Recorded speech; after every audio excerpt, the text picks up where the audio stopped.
December 21st, 1939, 05:47 hours, Finnish-Soviet border near Kola River. Temperature, -40 degrees Celsius. Simo Häyhä lies motionless in a snowdrift, knowing he's probably going to die in this frozen forest today, and there's nothing he can do except kill as many Soviet soldiers as possible before they find him.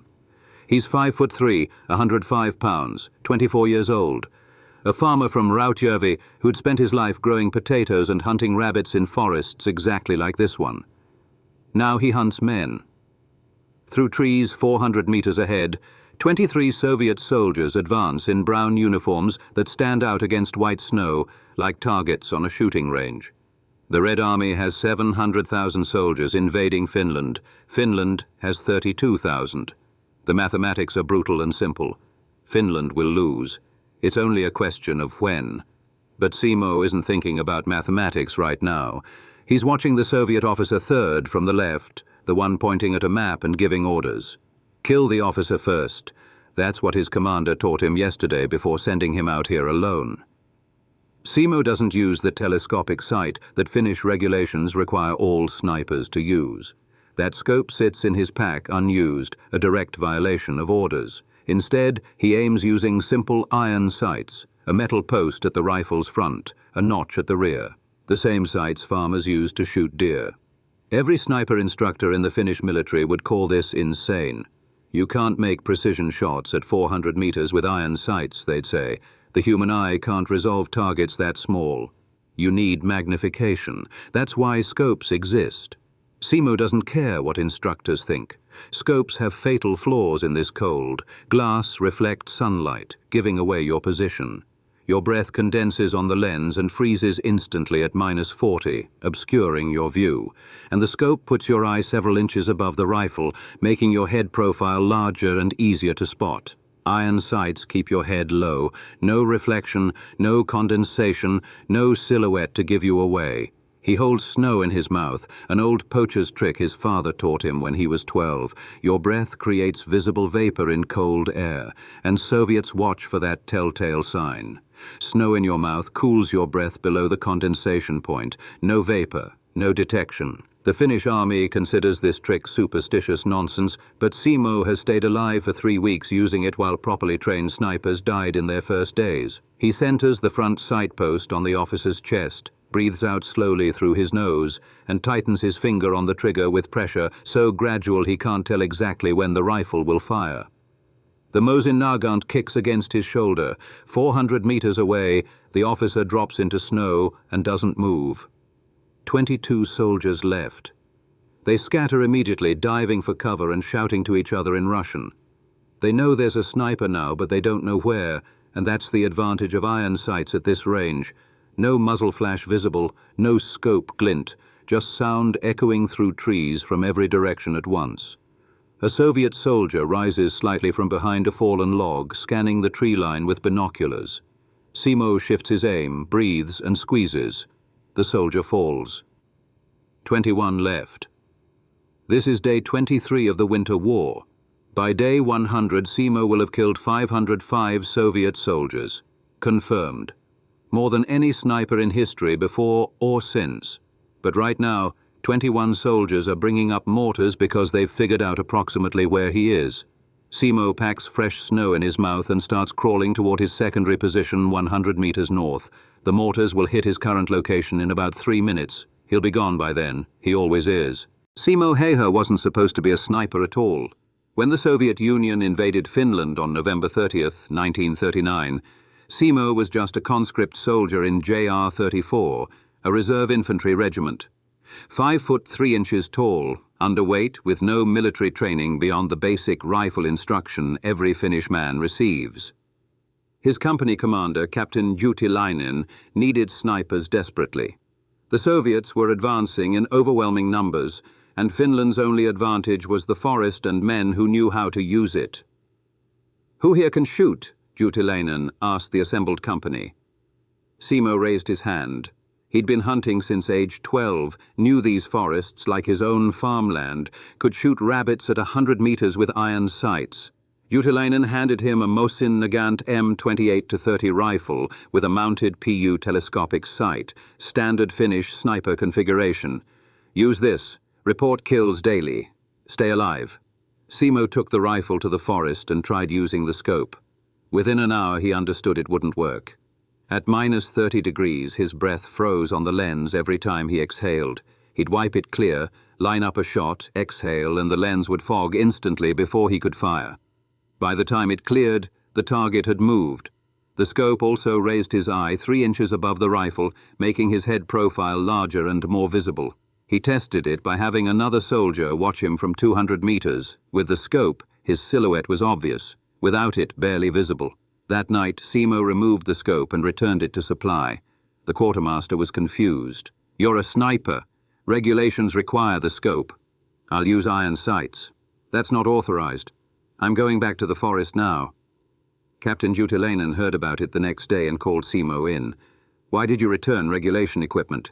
"It doesn't work in this cold, sir. Makes me too visible. I can shoot better without it." "Every sniper in this army uses a scope." "Then maybe every sniper in this army is making a mistake, sir." Utilainen stared at him for a long moment. "You get 1 week. If you don't produce results, you go back to regular infantry." Simo nodded and left. That week he killed 37 Soviet soldiers. Utilainen stopped asking about the scope, but the violations didn't stop there. Finnish sniper doctrine required working at dawn and dusk when light was low, but Simo worked midday when targets were most visible.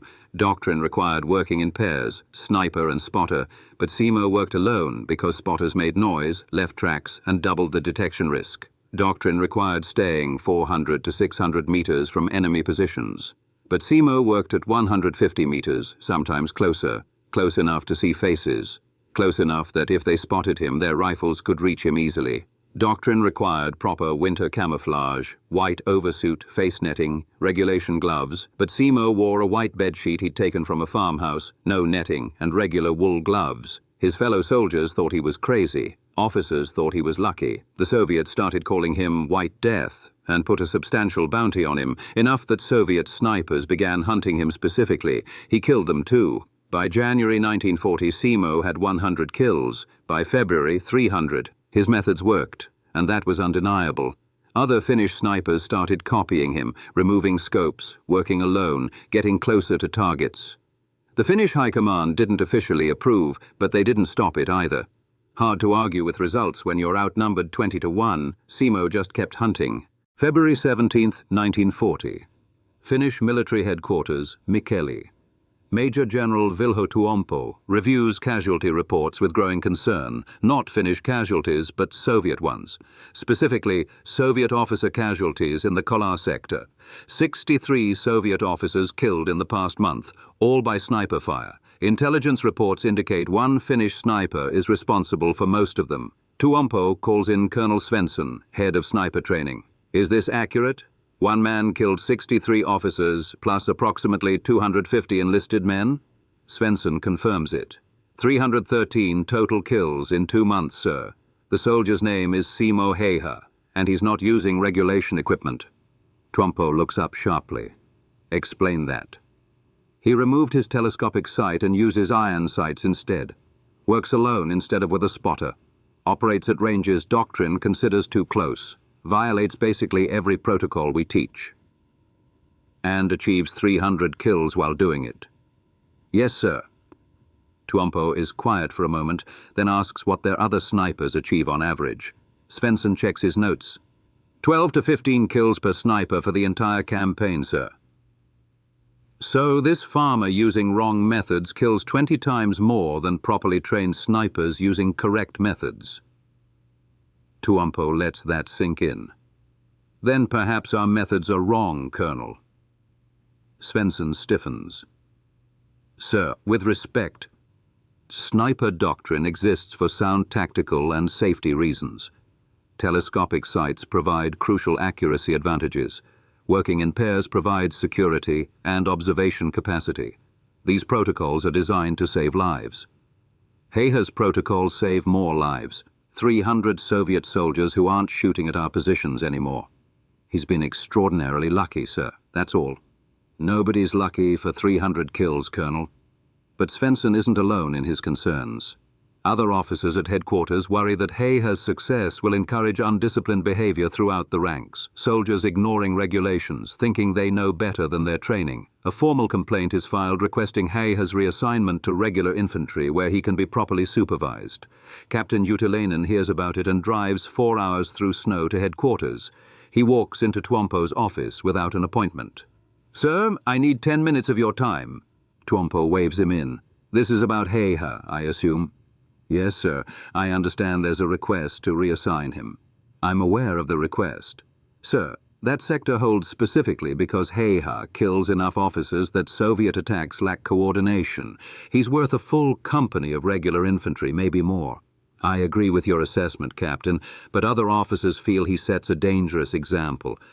"A dangerous example?" Utilainen's voice rises. "Sir, we're outnumbered 20 to 1. We're losing this war by any rational calculation, and we're worried about setting bad examples?" "Watch your tone, Captain." Utilainen takes a breath. "Apologies, sir, but Häyhä keeps my sector alive and keeps my men alive. He breaks rules because those rules don't work in -40-degree forests against overwhelming numbers. If you reassign him, more Finns die. That's the only calculation that matters." Tuompo studies him carefully. "You genuinely believe that?" "I know it, sir. I've watched him work for 3 months.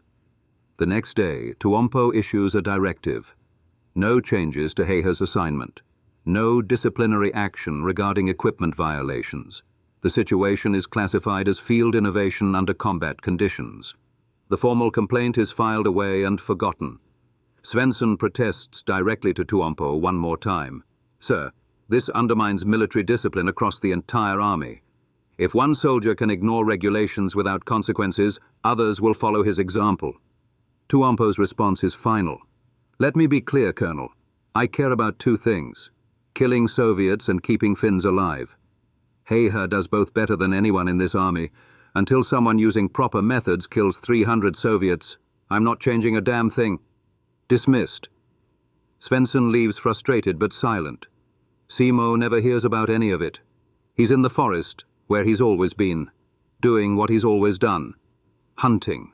March 2nd, 1940. Soviet 44th Rifle Division headquarters, 16 kilometers from the Kolar front. Colonel Commissar Grigory Kulik reads intelligence reports with growing rage. His division has lost 92 officers in 2 months. 92. Most killed by a single Finnish sniper the troops are calling White Death. Kulik summons his intelligence officer, Captain Volkov. "Is this confirmed? One sniper responsible for all this?" "Yes, Comrade Colonel Commissar. Finnish radio intercepts reference him by name. Simo Häyhä. Small man, farmer background, no formal sniper training. Our soldiers are terrified of him. Terrified of one farmer with a rifle. He appears where we don't expect him, kills officers first to disrupt command structure, then disappears before we can respond. Our counter-snipers have been unable to locate him." Kulik slams his fist on the desk. "Then send better counter-snipers." Within a week, Soviet High Command dispatches their best, Major Fyodor Oklopkov with 63 confirmed kills and Captain Mikhail Surkov with 71. Both trained at the elite sniper school in Moscow, both equipped with the newest Mosin Nagant PU scopes featuring improved optics. They arrive at Kolar with explicit orders: kill the White Death. Oklopkov studies the terrain carefully: frozen forest, deep snow, limited sight lines. Where does he typically operate? A junior officer points to a map section. "Here, between these 2 ridges. He kills 2 to 4 men daily, then vanishes completely." "What's his operational pattern?" "Midday strikes, when light is brightest." Oklopkov frowns deeply. "Midday? No properly trained sniper works in full daylight like that?" "This one does, sir." That afternoon, Oklopkov and Surkov position themselves on opposite ridges overlooking the suspected kill zone. Both are patient men, trained to remain motionless for hours while waiting for their target. At 13:20 hours, a Soviet patrol advances through the valley below. 18 men. The officer in charge keeps checking his map, exposed and visible against the snow. Oklopkov watches through his scope, Scanning the tree line methodically, he looks for scope glint, for movement, for anything that might reveal a sniper's position. Nothing. The patrol officer drops suddenly, shot through the chest. The crack of the rifle echoes from everywhere and nowhere at once. Oklopkov swings his scope toward the sound immediately.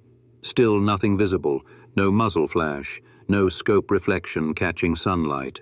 The shooter is there somewhere, but completely invisible. 10 seconds later, another Soviet soldier falls. Then another. Surkov radios Oklopkov urgently. "Did you see any muzzle flash?" "Negative. Nothing. You?" "Nothing at all. He's not using a scope. There's no glass reflection." "Then how in hell is he making precise shots at this range?" "I don't know. But he's doing it." 3 more soldiers drop in rapid succession. The patrol breaks formation and runs for cover. 2 more fall before reaching the tree line. 6 dead in 40 seconds. The White Death disappears again like smoke. Oklopkov and Surkov spend 5 more days hunting him. They see nothing. They hear shots. They watch men die, but they never spot the shooter. On day 6, Surkov takes a bullet through the throat at 13:40 hours. Oklopkov hears the shot and swings his rifle toward the sound desperately. Sees nothing. He retreats that night, returning to headquarters to tell Kulik the truth. "I can't kill him, Comrade Colonel Commissar. He doesn't fight like a trained sniper, doesn't use proper equipment or follow any tactical doctrine we recognize. I can't predict his movements or locate his positions. You're supposed to be our best sniper." "He's better than me, sir." Kulik tries everything else after that. Artillery strikes on suspected positions. Mortar barrages across the entire sector. Infantry sweeps with 200 men combing the forest. Nothing works. Häyhä moves constantly, never sleeps in the same spot twice, leaves no predictable pattern to exploit. The Soviets offer a massive bounty, 3,000 rubles, more than a soldier makes in 2 years, for whoever kills the White Death. Dozens try. Snipers, regular infantry, even officers with personal vendettas. The body count grows, but the bounty remains unclaimed. By mid-March, Simo's confirmed kill count reaches 420. Soviet troops in the Kolar sector develop a dangerous superstition. The White Death is not human, cannot be killed by ordinary means. Comes from the forest itself, like some kind of winter demon.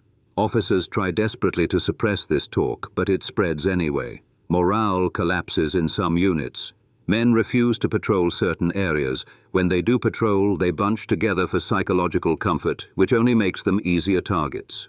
Simo kills 9 men in one afternoon when a patrol clusters together near a fallen log seeking mutual reassurance. Soviet commanders eventually stop sending patrols through that sector entirely. They shell it with artillery instead, turning the forest into a moonscape of craters and splintered trees. Simo just moves 300 meters north and keeps hunting. March 6, 1940, 14:25 hours, the forest near Kolar, Finland. Simo Häyhä lies in his snow position watching Soviet soldiers advance through the trees. He's killed 4 today and needs 1 more to reach 425. The temperature has risen to -25 Celsius, almost warm compared to recent weeks. The snow is softer now, which makes staying concealed more difficult. He picks his target, a soldier carrying what looks like an officer's map case, centers his sights, breathes out slowly. Then he sees it. Scope glint. 50 meters to his left, elevated position, sunlight reflecting off glass for just an instant. Soviet counter-sniper finally found him. Simo has perhaps 2 seconds before that sniper's scope settles on his position. Not enough time to relocate, only enough time to choose, shoot or be shot. He chooses shoot. His rifle fires and the soldier with the map case drops. Simo is already rolling left, abandoning his position, crawling fast through snow toward cover. The Soviet sniper's shot comes half a second later, but not at Simo's original position, at where Simo is moving. The shooter anticipated correctly and led the target properly. The explosive bullet, forbidden by Geneva Convention but Soviets use them anyway, hits Simo's face at the left cheekbone. The round mushrooms on impact, tearing through soft tissue, shattering his jaw, destroying teeth and exiting below his right ear. The impact flips Simo onto his back. His mouth fills with blood immediately. Part of his jaw hangs loose, connected by tissue but no longer anchored by bone. He can't breathe properly through the blood and damaged airways. He should be dead. The shot destroyed most of his lower face, but his brain is intact and he's still conscious, still thinking, but he can't call for help because his jaw doesn't work anymore. Crawling will leave a blood trail the Soviets can follow straight to him. Staying here means dying when they arrive to confirm the kill. Through the blood and pain, Simo makes rapid calculations. The explosive bullet means the sniper is close, within 200 meters. Those rounds lose accuracy at distance. Soviet doctrine puts counter-snipers close to their target when using explosive ammunition.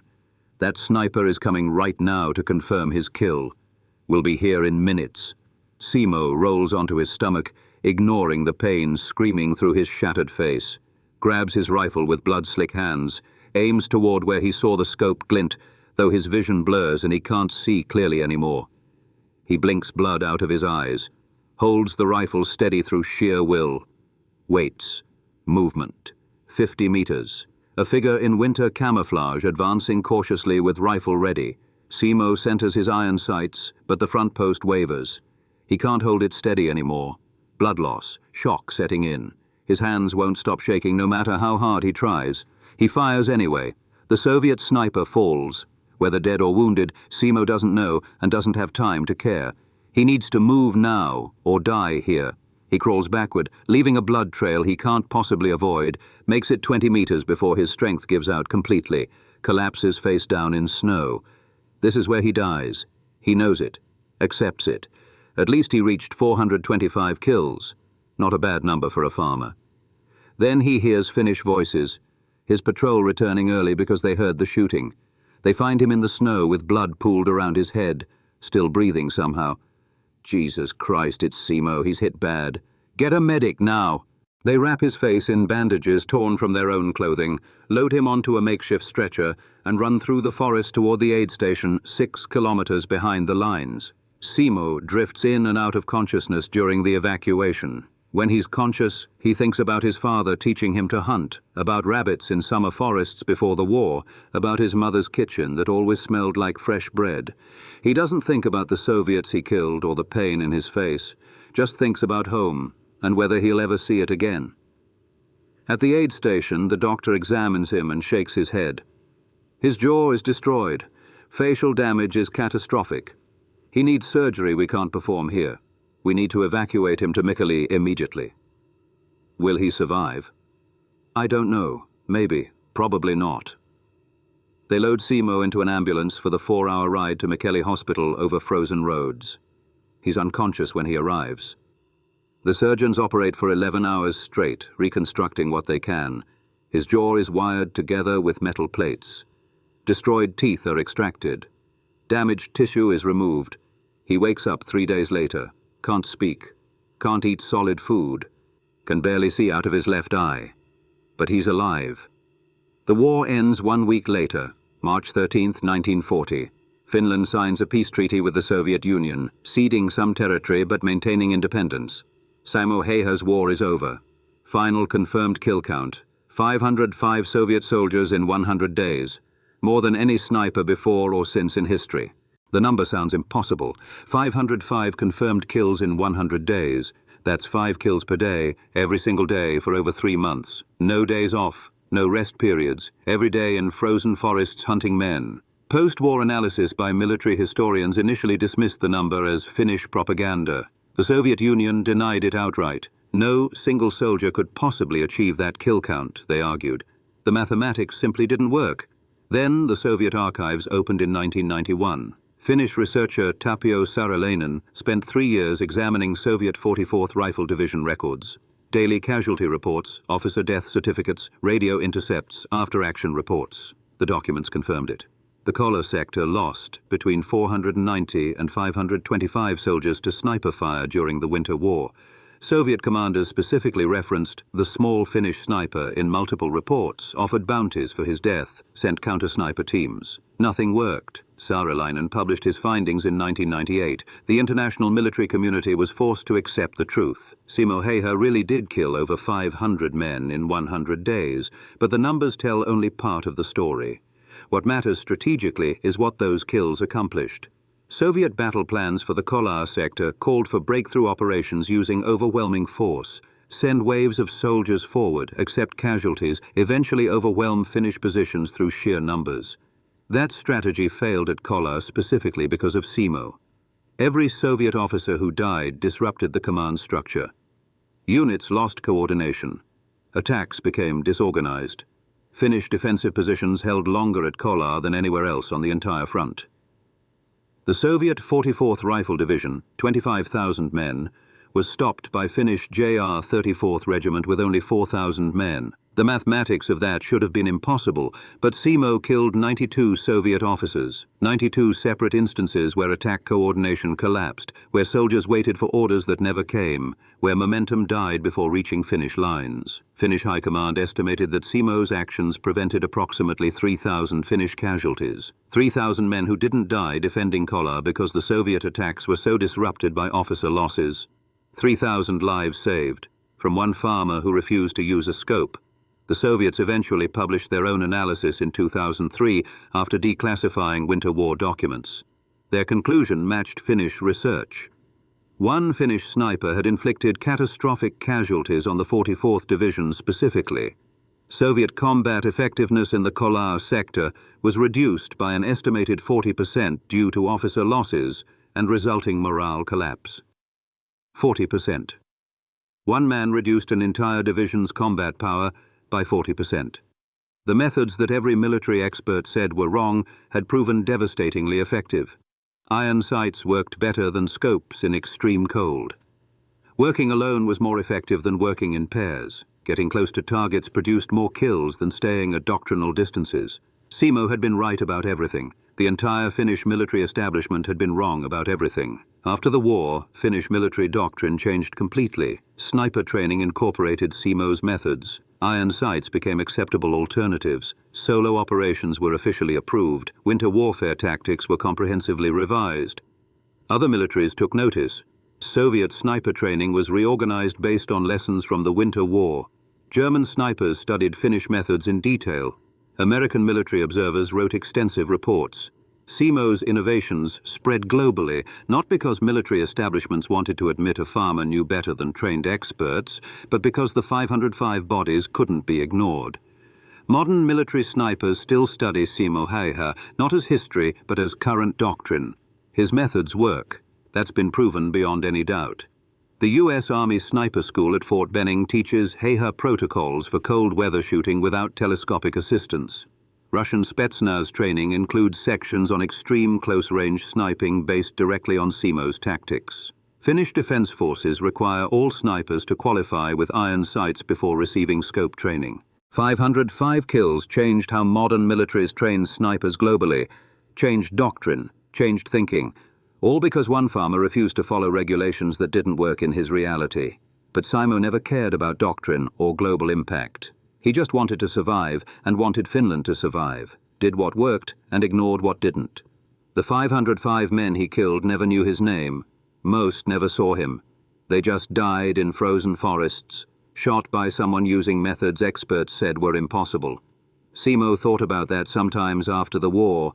The weight of 505 deaths, whether they were justified, whether killing to defend your country balanced against ending 505 lives. He never found an answer that satisfied him completely. Mikkeli Military Hospital, March through August 1940.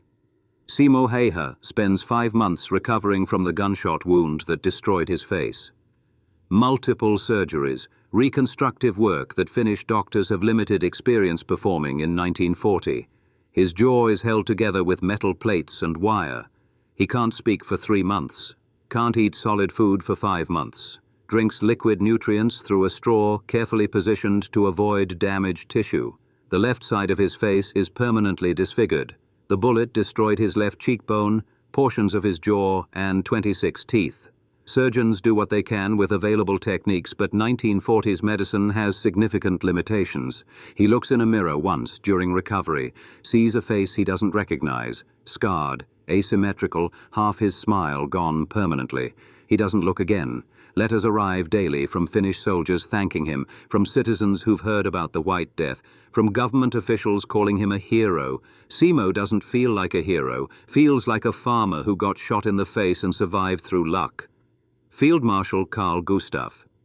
Emil Mannerheim visits the hospital in April, finds Simo sitting in a wheelchair staring out a window at snow melting in spring sun. Corporal Häyhä. Simo tries to stand, but Mannerheim waves him down. Stay seated. I came to see how you're recovering. Simo writes on a notepad because he can't speak yet. Slowly, sir. The doctors tell me you'll live and make full recovery eventually. Yes, sir.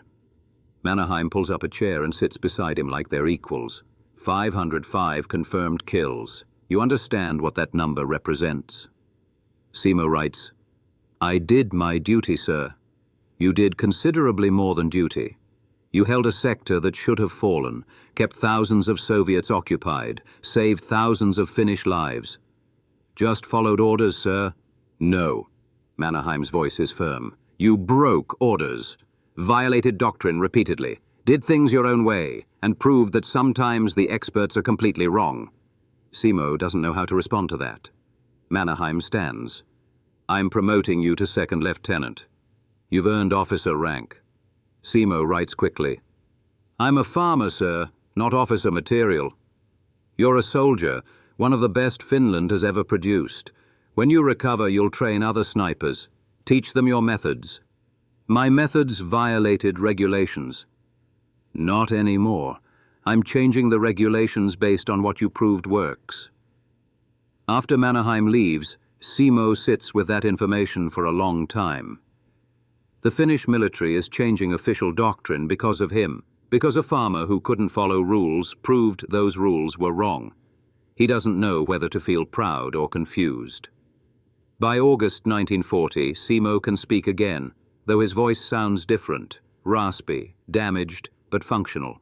He can eat solid food if he chews carefully on the right side where his jaw still works properly. He's medically discharged from military service. The wound is too severe for active duty, but he's asked to serve as instructor at the new sniper training facility being established. Simo declines politely. I'm going home, back to farming. The military needs your expertise. The military has my methods documented. Teach those. I'm done with war. He returns to Rautjärvi in September 1940. His family farm is still there, waiting. His parents welcome him home. Neighbors gather to see the White Death, this legendary figure who killed 500 Soviets. They see a small man with a scarred face who just wants to grow potatoes again. Simo buys a small farm with money the government gave him for his service, lives alone, works the land, hunts rabbits occasionally, though he finds he doesn't enjoy hunting anymore. People ask him constantly to tell war stories. He refuses every time. I killed men. There's nothing glorious about it. But you're a national hero. I'm a farmer who survived a war. That's all. He never talks about the 505 men, never discusses his methods in detail. When journalists request interviews, he declines. When military historians request information, he refers them to official records. For the next 62 years, Simo Häyhä lives quietly on his farm, grows potatoes and vegetables, raises a few chickens, avoids attention whenever possible. The world outside continues arguing about whether his methods were brilliant innovation or dangerous deviation from doctrine. Simo doesn't care about the argument anymore. He knows what worked in those frozen forests. That knowledge is enough. Decades pass. The Winter War becomes history, then memory, then legend. Simo Häyhä becomes a name young Finnish soldiers learn in basic training: the White Death, 505 kills, the sniper who broke all the rules and became the deadliest marksman in history. But the man himself remains hidden on his farm, giving no interviews, making no public appearances, just grows potatoes and lives quietly. In 1998, a Russian documentary crew finds him after extensive searching. They've traveled from Moscow specifically to meet the White Death. They arrive at his small farmhouse with cameras and questions. Simo, now 92 years old, greets them on his porch. He's tiny, bent with age, but his eyes are still sharp and watchful. The Russian interviewer asks the question everyone wants answered. How did it feel to kill 505 men? Simo thinks for a long moment. His scarred face shows no particular expression. I did what needed doing. They invaded our country. I defended it. That's all there is to say about it. But 505, that's an extraordinary number. The number doesn't matter. 1 death or 500, each was a man with a family. Each was someone's son, someone's father perhaps. I think about that more than the number. Do you regret your actions? I regret that it was necessary, not that I did it when it became necessary.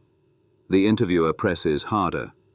Soviet veterans call you a war criminal, a mass murderer who should have been prosecuted. Simo's voice stays completely calm. They can call me whatever they want. Doesn't change what happened. They invaded our country. We defended ourselves. I used the tools and methods I had available. If that makes me a criminal in their eyes, so be it. But the Soviet Union, Finland survived as an independent nation. That's what mattered to me then and what matters to me now. Everything else is just words and politics. The interview lasts 30 minutes. Simo answers questions politely but reveals nothing personal, no stories, no emotions beyond what he's already expressed. Just facts delivered in his damaged, raspy voice. After the crew leaves, Simo goes back to his garden and tends his potatoes. The interview airs in Russia and Finland, creating brief renewed interest in the White Death. Simo ignores it all. His methods have long since become standard military doctrine. What seemed like rule-breaking innovation in 1939 is now taught at sniper schools globally. Iron sights in extreme cold, solo operations when appropriate, close-range engagements when tactical situation demands it, working midday when visibility serves your purpose. All proven effective through Simo's example. The U.S. military's cold weather sniper manual includes an entire section labeled Häyhä Protocols. Russian Spetsnaz training references White Death tactics without irony. Finnish defense forces require all snipers to qualify with iron sights before receiving any scope training. 505 kills changed military doctrine permanently across every modern military. But Simo never saw it as doctrine, just as survival. In 2000, Finnish President Tarja Halonen visits Simo at his farm with photographers and officials. She wants to give him a medal, make a ceremony, honor his service 60 years too late. Simo declines politely. I did what I did. Don't need medals for it now. The nation wants to honor your service properly. The nation can honor the men who didn't come home. I came home. That's honor enough for me. Halonen persists gently. Eventually, Simo accepts a small private ceremony with no press coverage, receives the Cross of Liberty, Finland's highest military decoration. The medal goes in a drawer. He never displays it. Young snipers occasionally visit, asking for advice, wanting to learn from the legend directly. Simo tells them all the same thing. Rules exist for good reasons, but sometimes in war, survival requires breaking them. Use your judgment. Stay alive. That's all that really matters. Which specific rules should we break? The ones that will get you killed if you follow them. You'll recognize them when you see them. It's not the specific technical advice they want. They want techniques, methods, secrets. But Simo has no secrets beyond instinct developed through years of hunting rabbits as a child, and willingness to question authority when authority was demonstrably wrong. That willingness saved his life and changed military history forever. But he never saw it as revolutionary or remarkable, just practical common sense applied under pressure. Modern military analysts still study his tactics extensively, writing papers, developing training programs, turning 505 kills into data points and doctrine. Simo just grows potatoes and ignores them all. By 2002, he's 96 years old, nearly blind in one eye, hearing mostly gone. The gunshot wound from 62 years ago still causes pain in cold weather. But he's alive. He survived the Winter War, survived the gunshot that should have killed him, survived 62 years of peace. Most of the 505 men he killed never made it to age 25. He thinks about that sometimes, the mathematics of survival, why he lived and they died, whether it was skill or luck or just random chance in a frozen forest. He never finds an answer that satisfies him completely. April 1st, 2002, Simo Häyhä's 96th birthday. A young Finnish soldier named Mikko Laaksonen visits the farm. He's a sniper in training, top of his class, and he's heard about the White Death his entire life. He finds Simo in the garden, bent over potato plants, moving slowly and carefully. "Sir, I'm Corporal Laksonen. I hope to speak with you about something important." Simo straightens slowly, joints creaking audibly. "About what?" "About sniping. I'm in training currently. My instructors say you're the best who ever lived." "Your instructors are wrong about that. I'm the luckiest who ever lived. Different thing entirely." "But 505 confirmed kills." "Luck and timing. The Soviets invaded. I happen to know these particular forests, happen to be a decent shot with a rifle. That's all it was." Laksonen hesitates, then pushes forward. "Sir, I need to ask about the rules you broke. Using iron sights instead of scopes. Working alone instead of with spotters. How did you know to break those specific rules?" Simo wipes dirt from his hands carefully. "I didn't know. I tried what made sense to me in that specific situation. Some things worked. Those I kept doing. Things that didn't work, I stopped doing." "But you violated official doctrine." "Doctrine was written by men who'd never fought in -40-degree forests against overwhelming numbers. I was in those forests every day. I knew what worked there." "So you just ignored your training completely?" "No, I learned from training first. Then I adapted it to reality. Training teaches principles. Reality teaches exceptions to those principles." Laksonen pulls out a notepad eagerly. "Can I write this down?" "If you want. But you're asking the wrong questions." "What should I be asking?" Simo sits on his porch steps slowly, gestures for Laksonen to join him. "You want me to tell you which rules to break, which techniques to use, like there's a simple formula you can follow. Isn't there? No. Every situation is different. You have to think, have to observe carefully, have to be willing to try something new when old methods are clearly failing. But how do I know when to break rules? You'll know because following the rule will get you killed. Your instinct will tell you very clearly. What if my instinct is wrong? Then you die. That's war. There are no guarantees about anything." Laksonen writes furiously. Simo watches him with something close to amusement. "You think writing this down will help you somehow?" "I hope so, sir." "It won't. Real knowledge comes from experience. You can't learn this kind of thing from notes in a book." "Then why am I here?" Simo is quiet for a moment, choosing words carefully. "Because you needed to hear it from someone who survived. Needed to know that breaking rules is possible. That authority isn't always right. That your judgment matters as much as doctrine." "Did anyone tell you that when you were starting?" "No. I figured it out alone in frozen forests. Nearly died learning it. Maybe you'll be smarter than I was." They sit in silence for a while. The spring sun is warm on their faces. Potatoes grow in neat rows. Everything peaceful. "Can I ask one more question, sir?" "Go ahead." "Do you ever regret it? The 505 men?" Simo's scarred face shows nothing. "Every single day of my life." "But you said you'd do it again if necessary." "I would? To defend Finland. To keep my country free. I'd do it again exactly the same way without changing anything." He pauses. "That doesn't mean I don't regret the necessity of it. I don't understand the distinction. You will if you ever have to kill someone.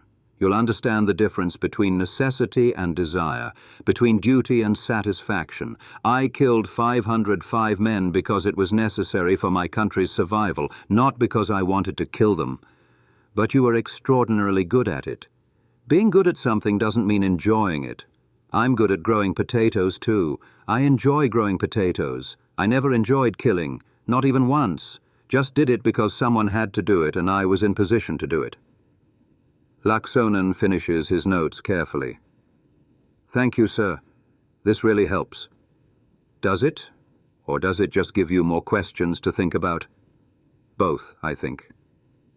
Simo stands slowly. "Then I did what I could for you. You'll figure out the rest yourself. Or you won't. Either way, it's your journey now, not mine." Laksonen salutes formally. Simo waves it away. "Don't salute me, I'm just a farmer." "You're a legend, sir. I'm a man who survived a war and came home to grow potatoes. That's all I am. Everything else is what other people decided to make of it." After Laaksonen leaves, Simo goes back to his garden work. He has things to do.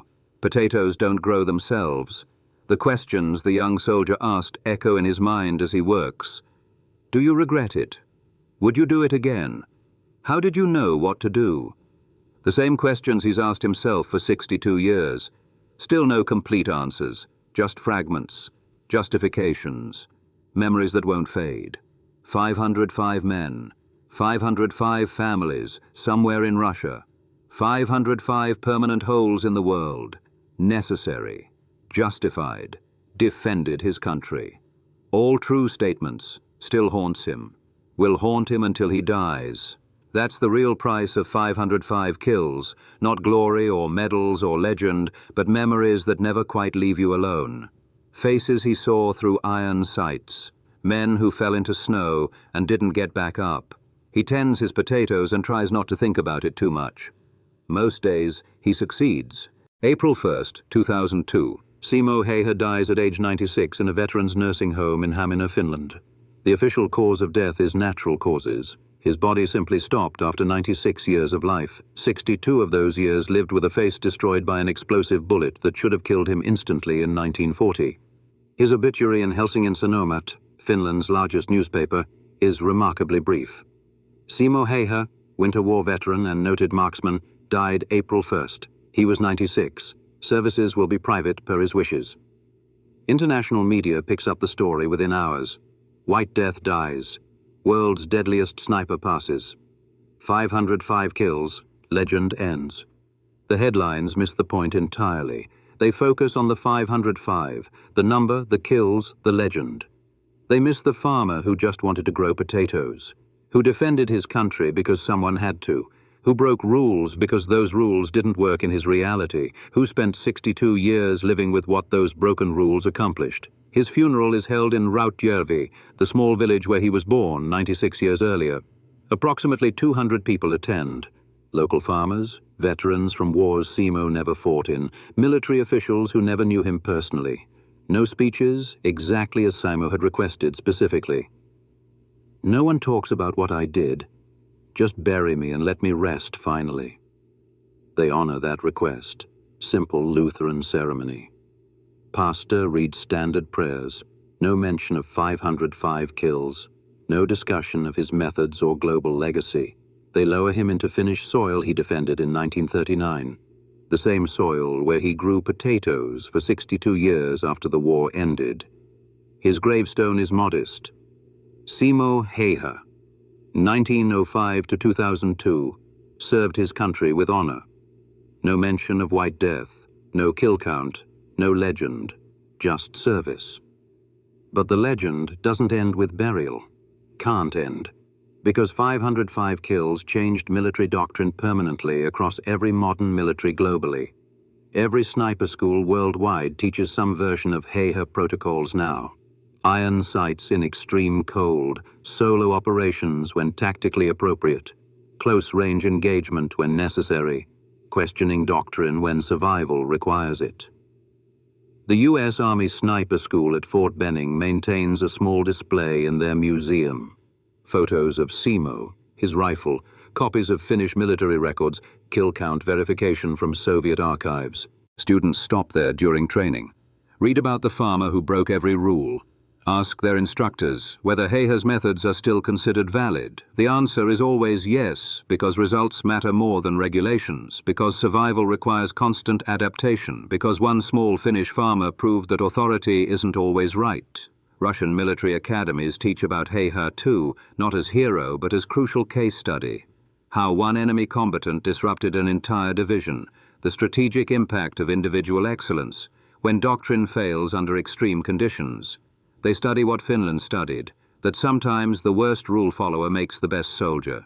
That innovation comes from necessity, that rules exist to be questioned when circumstances absolutely demand it.